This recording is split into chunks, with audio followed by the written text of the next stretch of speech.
Agora você ouve uma palavra de vida com o pastor Érico Rodolfo Bussinger.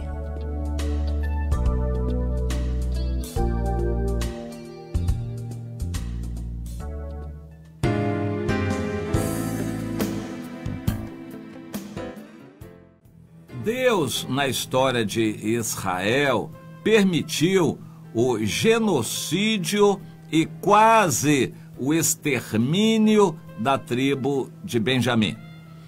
Essa história eu quero trazer um pouco dela para você no capítulo 20 de Juízes.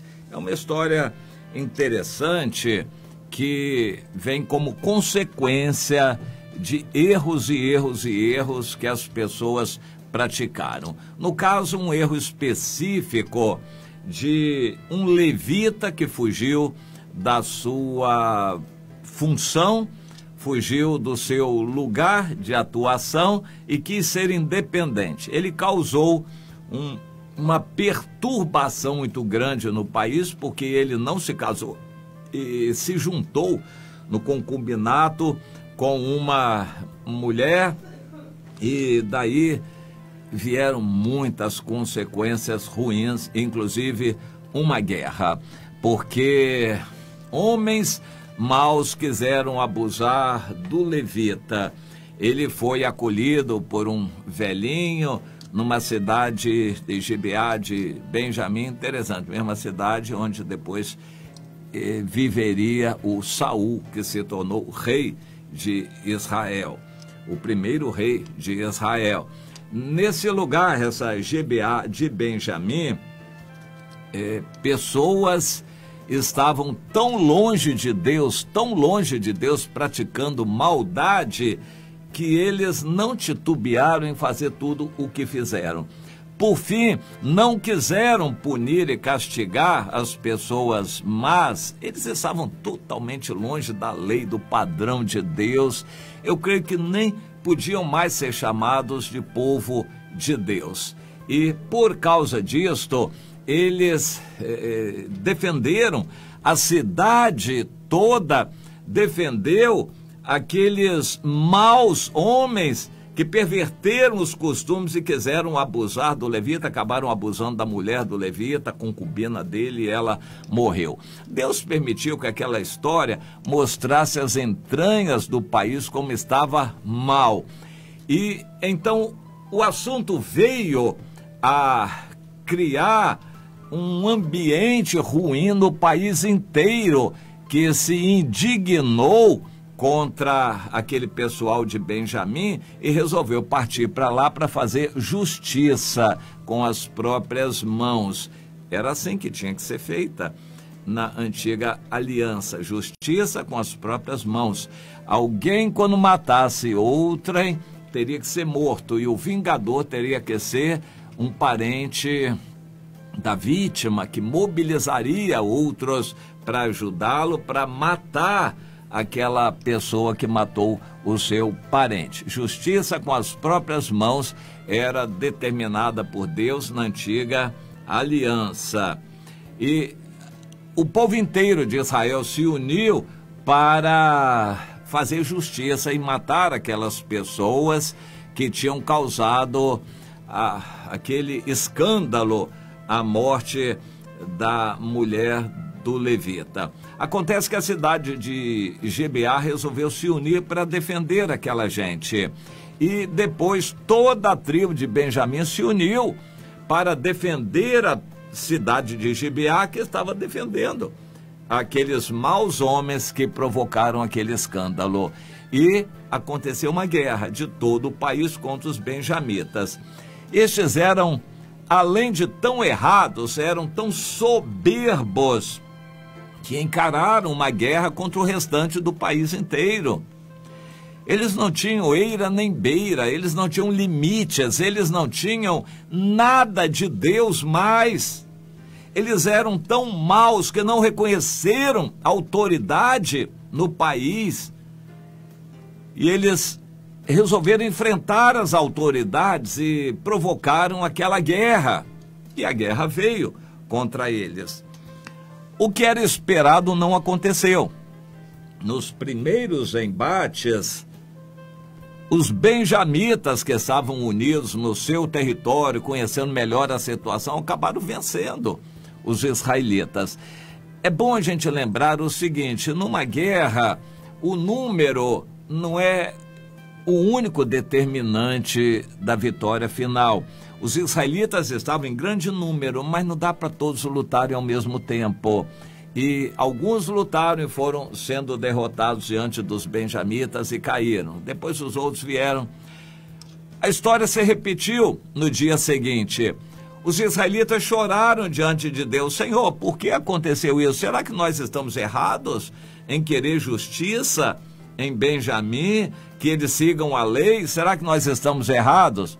Acontece o seguinte, não fica claro na Bíblia, mas conclusão nossa também, que os de Israel que morreram também não eram flor que se cheirasse. Eles não eram tão maravilhosos assim em relação a Benjamim. Então, Deus permitiu que muitos morressem de Israel para que a coisa se agravasse, para que o evento tomasse vulto.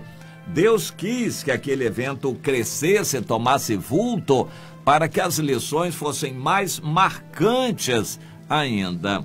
E então, depois de eles chorarem, perguntaram a Deus, e Deus respondeu através de algum profeta que eles deveriam ir para a guerra no terceiro dia, porque ali Deus daria a vitória. De fato, eles foram mais humildes, prepararam emboscadas e, por fim, conseguiram vencer os benjamitas. E então, porque eles já tinham perdido muitos soldados, os benjamitas tinham sido implacáveis e muito frios e violentos. Então eles atacaram os benjamitas com ódio para consumir todos eles. E vários benjamitas conseguiram fugir, 5.000. Eles perseguiram, mataram mais 5.000, depois mais 2.000. Eles mataram muitos benjamitas, todos que achavam. E depois, o ódio ainda era grande, que eles não se contentaram em matar somente os homens benjamitas que tinham ido para a guerra, porque praticamente todos já estavam eliminados. Depois eles foram saber que cerca de 600 deles, mais jovens e ágeis, conseguiram fugir e se esconder. Mas o ódio continuou. E eles não se contentaram em matar os homens benjamitas de guerra, partiram para as cidades de toda a tribo de Benjamim para matar todas as mulheres, velhos, crianças e doentes, todos. Foi um genocídio. Aquele povo estava imbuído de um ódio tal que mataram todos da tribo de Benjamim. Interessante, foi um genocídio completo. Por que Deus permitiu que alguns morressem de Israel? Para que o ódio crescesse nos restantes e eles pudessem fazer o que Deus estava querendo. Na verdade, o mal não estava somente nos homens da tribo de Benjamim, mas na cabeça das mulheres. E já estava instilado, o mal já estava instilado nas crianças também. Então, tinham que matar inclusive as crianças em Benjamim. Foi um genocídio, uma destruição praticamente total daquela tribo. Algumas vezes isso aconteceu com a permissão de Deus, que a guerra se acirrasse, que não fosse resolvida logo, que ela se acirrasse para aumentar o ódio dos combatentes e, por fim, as consequências serem mais graves. Vamos entender isso. Deus permite que a situação não se resolva logo para se agravar. Eu creio que esse princípio vai acontecer no Brasil, porque se houver eleições e houver um resultado das eleições logo, e esse resultado se caracterizar e for aceito, então a coisa fica por aí mesmo. mas Deus vai permitir que convulsões tomem lugar no Brasil para que o mal cresça e o povo de Deus se estremeça. Deus vai agir dessa maneira no Brasil também, creio eu. Lá em Israel, então, neste caso, e isso não foi o único caso, várias outras vezes são relatados no livro de Juízes, para nossa lição. Neste caso, Deus permitiu que os benjamitas, que eram tão maldosos, violentos e totalmente longe de Deus, que eles causassem estrago em Israel, matando muitos israelitas, para acirrar o ódio dos israelitas e eles serem eliminados. A tribo e todos os mais de Benjamim, a tribo inteira, as famílias todas fossem eliminadas, e isso aconteceu. Na verdade, sobraram 600 homens que, espertos, conseguiram fugir. E depois os próprios israelitas, algum tempo depois, não foi logo a seguir, mas algum tempo depois, tiveram pena e quiseram reconstituir a tribo de Benjamim, e então eles mesmos se propuseram, de acordo com as lideranças todas, a arranjar mulheres para aqueles 600 homens jovens que pudessem então constituir famílias e reconstituir a tribo de Benjamim. Ela foi reconstituída, ficou como uma tribo muito pequena, mas conhecida como de pessoas valentes, e que proveu o primeiro rei de Israel, o rei Saul. Deus estava no controle de tudo com a sua soberania. Naquela guerra morreram talvez mais de 100.000 pessoas.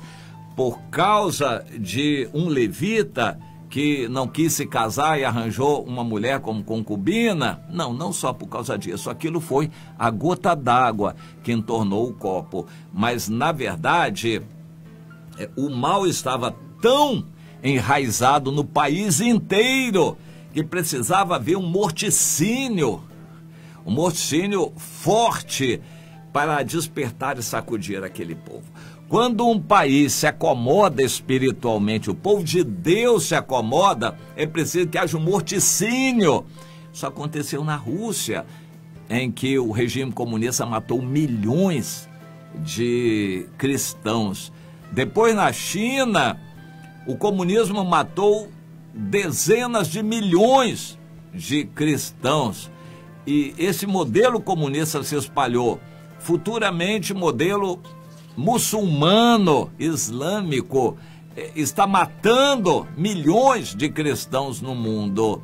E isso vai continuar. Em vários lugares, Deus vai permitir uma violência tão grande contra os cristãos para sacudir e despertar os que ficam.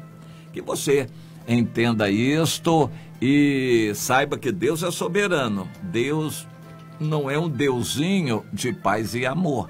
Ele é soberano, ele é varão de guerra, diz a Bíblia, Senhor dos exércitos. Jesus não veio trazer paz à terra. O príncipe da paz não veio trazer paz. Agora, ele veio trazer a espada.